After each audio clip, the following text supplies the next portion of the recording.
All right, YouTube, it is German Empire's turn, round 6.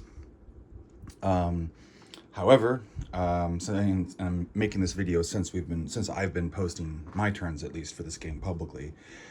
Just to let anybody know who is watching it, we are the Central Powers, myself, and Ironsides are conceding the game after the Russian turn of round 6.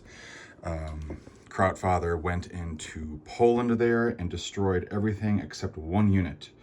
He got a really good roll in the dogfight. It was 6 Russian fighters against 4 German fighters and 1 Austrian fighter. And as has been the theme of this game, it was a Krautslaughter. So he didn't proceed to counterattack in Western Ukraine. He just kind of tied it up and whatnot. But with the Allied pressure from everywhere in this game and how badly Ironsides and I have been diced, and we definitely did not. Did we make mistakes? Yes. Did we get diced? Yes. to put it mildly. And ever since, I think, turn 2 or 3, it was kind of inevitable, and we've been trying to claw our way out of it, and it's just the writing's on the wall at this point. We got so much pressure over here, we just can't reinforce the Eastern Front, so it's just a matter of time with Americans coming in, with where they're coming in. Berlin's going to be gone. Just not going to happen. Germany has Denmark to slow them down, but because the Allies have to take Denmark before they can go through. Since Central Powers have taken Denmark, if they don't take Denmark, then the Danish Straits aren't in effect at all. But anyway, that happened. Central Powers, Austria just got the Balkans victory point and contested Greece as well. But it's too little too late. Ultimately, we're just going to have a really massive snowball effect. The only national objective that Germany has is the sub-NO, and who knows how long that'll last for another round. China did look kind of good, kind of promising, kind of interesting. Both sides essentially switched. This was a different China than I usually experience. Both sides essentially switched places, which was interesting, and then contested here, and here. I'd say it's still Central Powers seem to be winning, or currently have the China point, but it's kind of anyone's game. So I'd be interested to play that out, but Krautslaughter doesn't want to.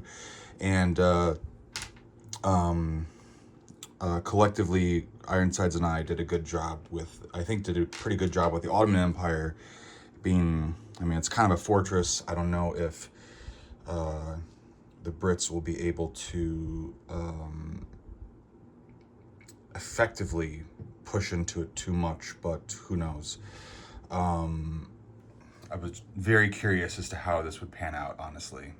But alas, with everything else on the board, it just doesn't make sense to do that.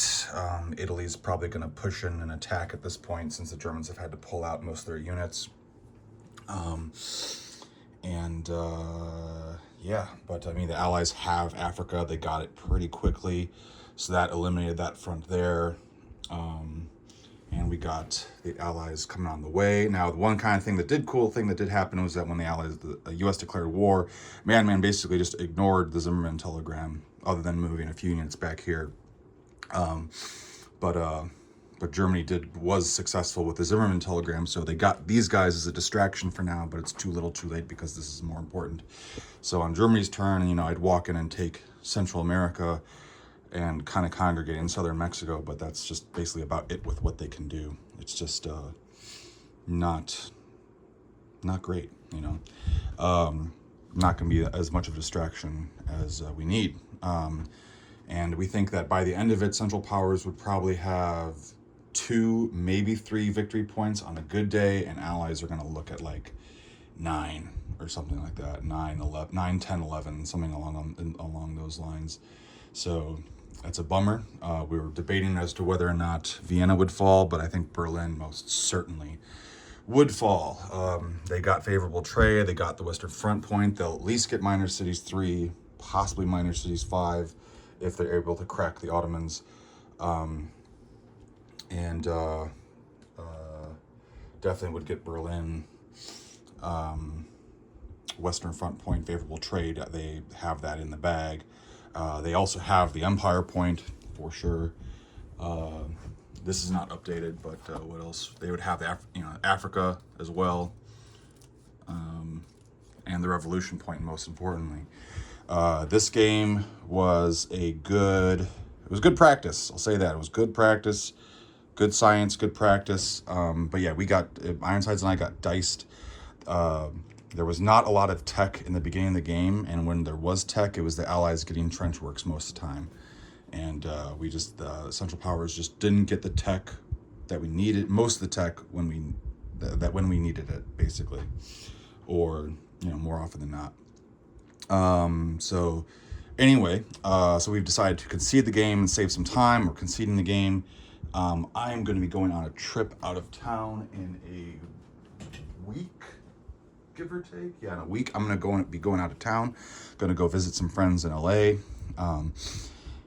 And then I'll be back after about 5 days or so. So sometime after the 25th is probably when we're going to play another game, and hopefully not a sloppy one like this one. But and also Allies definitely have they got their Pacific colonies point for sure, pretty much for sure. There's just Marshall Islands left, so they would definitely have Pacific colonies. But anyway, that is kind of to give you all a little update as to like what we're gonna do and whatnot. I've made this game also gave me a few additional, not as many as the last game, but I got a few additional points of little wording updates in the rule book, and again with what I've been calling 1.5b. So I updated a few more little things, just clarifications, phrasing, clarifications, and all that. So, these games do help with that as well. So, we'll keep plucking away, and I'll keep making the next iteration of the rule book even better and better and better.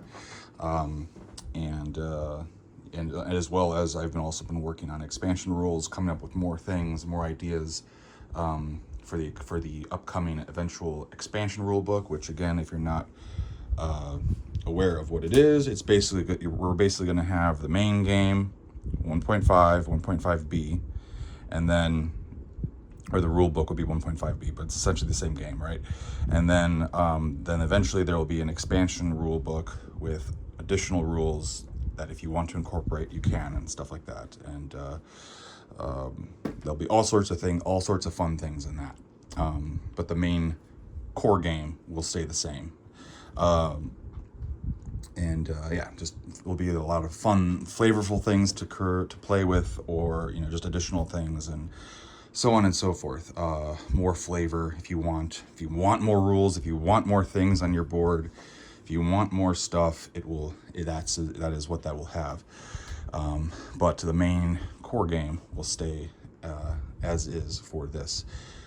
Anyway, with that out of the way, it was great to play with Ironsides. He's a great BBR player. He's still getting used to. He's still learning Kings and Kaisers. He's getting there. It was great to play with him. He's a great guy. Love playing with and love playing against him as well. Just a great gamer. And as always, awesome to play with Madman and Krautfather as well. And hats off to them, to their extremely well-coordinated victory. I think our next game, though, to not jinx it, we will not be calling it Operation Krautslaughter. We are going to go with a different name, so we have a proper clean slate that hopefully won't jinx me. Anyway, that's about it. Or maybe I'll play with him maybe I'll be his teammate if it's a Krautslaughter game. But anyway, that's all for now. Take care, YouTube, and we'll see you again in about 2 weeks, maybe shy of 2 weeks, but about 2 weeks is when I'll probably be back with another game. So until then, take care.